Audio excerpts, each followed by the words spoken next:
I still hear your voice at night. Make me feel alright. Jump right back into my life.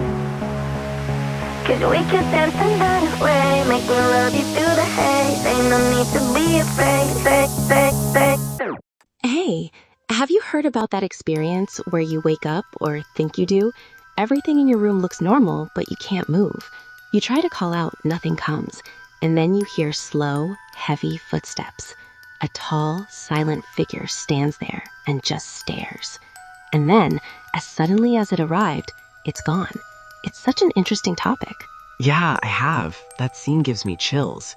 Let's dive into it and try to figure out what's actually happening when people describe that exact moment. Okay, picture it. Your heart racing, every second stretching, the figure unmoving in the dark. You finally move, flip the light on, check every corner, nothing. For thousands of years, people called it demons, witches, incubi, or shadow creatures. Today, millions still describe the same visitor. But what if the monster never entered your room? You mean the brain made it up? How does that even happen? Exactly. The most likely explanation is sleep paralysis combined with hypnagogic or hypnopompic hallucinations. During REM sleep, your brain basically paralyzes your body, REM atonia, so you don't act out dreams. If you wake up while that atonia is still on, your mind is conscious, but your body isn't. The brain, still half in dream mode, can project terrifying images and a sense of presence. So the footsteps and the figure are internal, created by parts of the brain misfiring between sleep and wakefulness. Right. Studies show a notable number of people experience this at least once. It's more common with sleep deprivation, irregular sleep schedules, high stress, certain medications, and in conditions like narcolepsy. Culture shapes the content. Some see an old hag, others a shadow person, but the mechanism is similar. That helps, but it must still be terrifying in the moment. Is there anything people can do if it happens? Yes, some practical tips. Focus on small movements first, like wiggling a toe or moving a finger. Control your breathing to calm your mind. Try to shift your attention to a calming image. Prevention-wise, prioritize regular sleep, reduce stress, and avoid heavy late-night screen use. If it happens often, talk to a doctor or sleep specialist. So the takeaway is eerie but reassuring. Those night visitors feel real, but most of the time they're created inside your brain. Glitches between sleep and wake. Intro music. Welcome to Brain Glitch, where every mystery begins with a story and ends inside your mind. Thanks for listening. We hope you enjoyed today's episode, and we'll be back with more engaging content soon.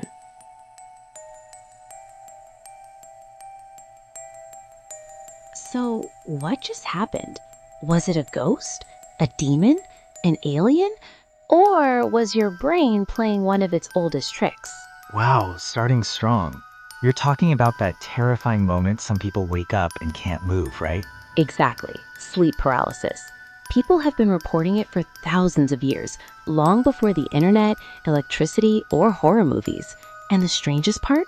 Completely different cultures, completely different beliefs, describe almost the same experience. Like medieval Europe blaming demons, or in Japan where they called it a spirit holding you down. In parts of the Middle East, there are stories of invisible visitors. And in Newfoundland, they called it the old hag, an old woman sitting on your chest, making it hard to breathe. Different countries, different centuries, the same nightmare. That universality is what makes it so fascinating. So how did we move from folklore to facts? Scientists invited volunteers into sleep labs, hooked them up to brain monitors, tracked breathing and eye movements, and they found something astonishing. During sleep paralysis, your brain wakes up before your body does. Right. During REM sleep, the stage with the most vivid dreams, your brain normally switches off most of your muscles. It's a safety feature, so you don't act out your dreams and end up, halfway across the room. Normally, mind and body wake up together, but sometimes your mind gets there first. You open your eyes, you're aware, you can see your room, but your muscles are still asleep. You can't move. That's sleep paralysis in a nutshell. But there's more. Many people don't just feel trapped. They see someone, a shadow, a stranger at the foot of the bed. It feels unbelievably real. If there's nobody there, why do so many people see almost the same thing? This is where the dreaming brain comes back in. Even though you're partly awake, parts of your brain are still in REM, still dreaming. So you get dream imagery projected onto the real room. Add to that heightened activity in emotional centers like the amygdala, and it becomes terrifyingly vivid. There's also the sense of presence, like someone is in the room. Research points to the temporal parietal junction being involved when the brain misattributes sensations of your own body, producing that feeling of a stranger nearby. And the heavy weight on the chest, that can come from REM-related breathing patterns in the panic reaction. When you struggle and can't move, your body floods with alarm signals that make the whole episode feel suffocating. Okay, so this is terrifying but explainable. What can someone do if it happens? First, try to stay calm. Focus on small movements, like wiggling a toe or a finger. Slow, steady breathing helps. Improving sleep hygiene, regular schedule, less caffeine, fewer late-night screens, and reducing stress cuts down risk.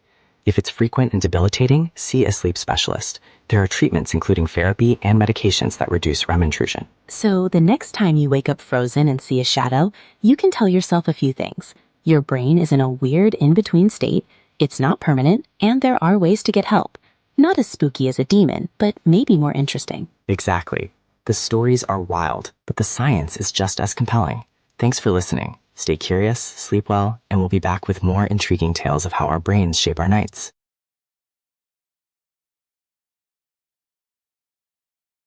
Hey, have you ever woken up and felt like somebody was standing in your room, even though nobody actually was? Like every hair on your arms is alive, and your chest won't let you breathe right. It feels so real, right? Yeah, I have. It's one of those nightmares that happen with your eyes open.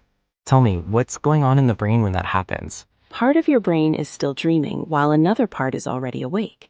Imagine watching two TV channels at the same time. One channel shows the bedroom you're actually in. The other channel is a nightmare. During sleep paralysis, those channels overlap. So your eyes can be open and you can see the room, but the dreaming brain keeps adding things that aren't really there. Scientists call those hypnopompic hallucinations. Exactly. They can look and sound incredibly real. Footsteps, whispering, breathing, a door opening.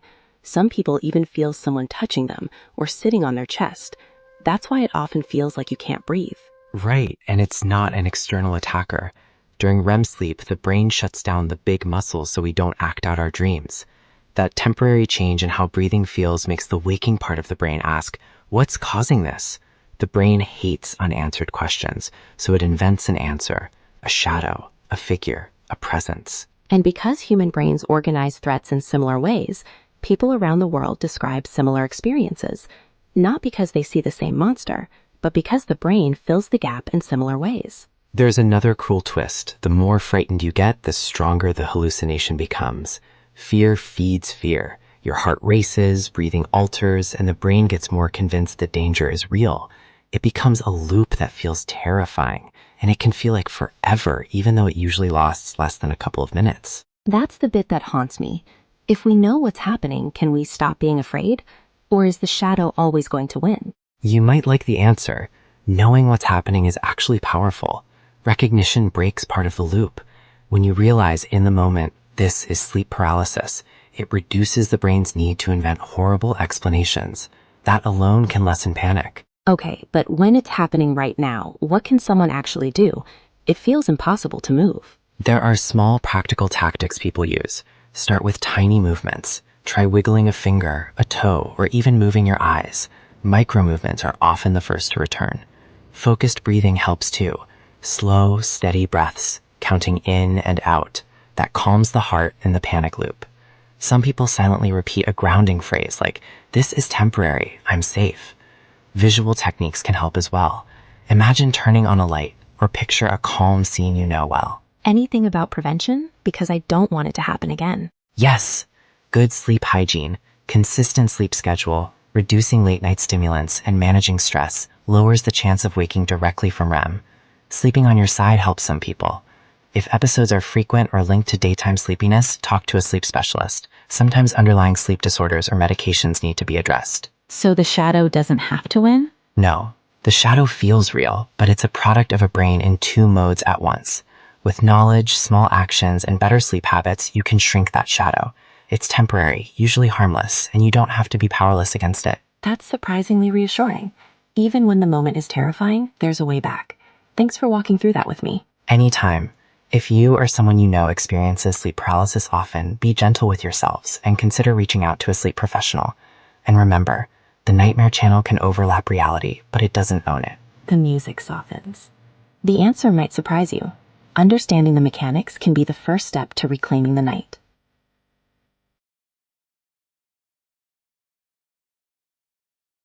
Hey, have you heard about that experience where people wake up, see someone standing in the corner, and can't move? Science says there probably wasn't anyone there, but the fear? Completely real. It's such an interesting topic. I have sleep paralysis, right? That moment when your mind is awake but your body is still in sleep mode. It sounds terrifying, but it's not a sign you're losing your mind or that something supernatural is happening. Exactly. Think of it as a temporary mix-up between sleeping and waking. During REM sleep, your body is essentially paralyzed. It's meant to keep you from acting out your dreams.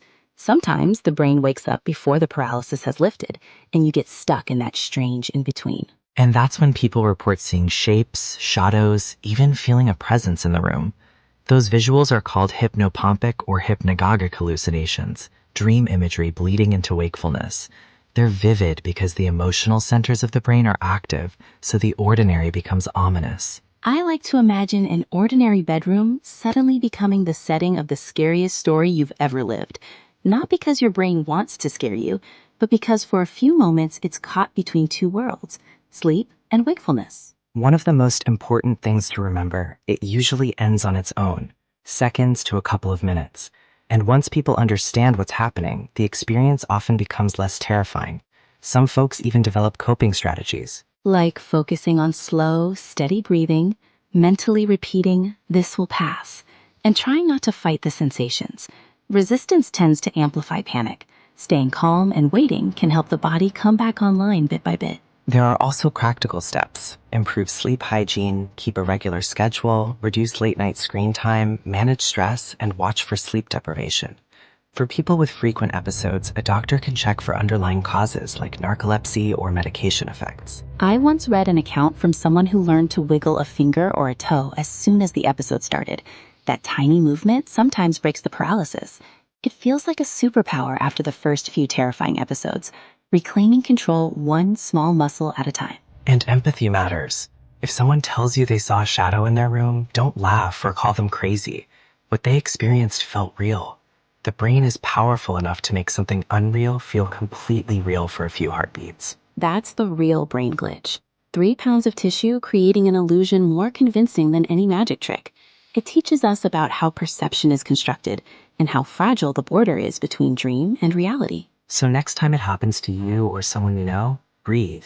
Remind yourself it's temporary. And if it keeps repeating, talk to a sleep specialist. Most people recover and even learn to ride out the experience without panic. Thanks for listening to Brain Glitch, where every mystery begins with a story and ends inside your mind. We'll see you in the next glitch. After credits teaser. Next time, imagine looking at someone you love and becoming convinced they're an imposter. They look the same, sound the same, remember everything, but your brain insists they're not them. Welcome to one of the strangest disorders ever discovered, Capgras syndrome. I still hear your voice at night, make me feel alright. Jump right back into my life. 'Cause we could dance the night away, make me love you through the haze. Ain't no need to be afraid,